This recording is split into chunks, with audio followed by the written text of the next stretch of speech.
Hello বন্ধুরা, তো আজকে বিশ্বকর্মা পুজো, সেই জন্য আমরা যাচ্ছি আমার হাজবেন্ডের দোকানে। তো চলুন যাওয়া যাক।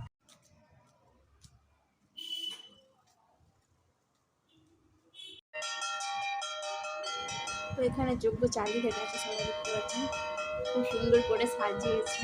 আর এত আগুন, ওপরের যে সাজানোগুলো সব নষ্ট হয়ে যাচ্ছে। সবাই তো ভাবছে কি হবে, এত আগুন আর এত ধোঁয়া চলছে। তো ভেতরে এত ধোঁয়া আর এত গরম, তাই বাচ্চারা বুঝতে পারছিল না, তাই ওদেরকে নিয়ে বাইরে চলে এলাম। দেখতে পাচ্ছেন আমার ছেলেটা এত ছুটছে, একটু ধরতে পারছি না ওকে। এই বাচ্চাটার সাথে খেলছে। তারপর পুজো হয়ে গেছে, ওইদিকে প্রসাদ খেতে বসে পড়েছে আমার মেয়ে আর ছেলে।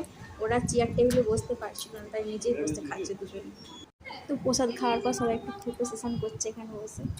তো ঠাকুরটা আপনাদেরকে ভালো করে একবার দেখিয়ে নিই, কত সুন্দর ঠাকুরটা হয়েছে। তারপর এখানে খেতে বসে পড়েছি। দেখুন অন্ধ্রপ্রদেশের কলা পাতাগুলো কত বড় বড়, একসঙ্গে 10 জন করে খাওয়া যাবে, এত বড় বড় কলা পাতা। তারপর আমাদেরকে দিয়ে চলে গেল বেগুনি, আসছে গরম গরম খিচুড়ি। মাই গড, খিচুড়ি তো টেস্টি খিচুড়ি যে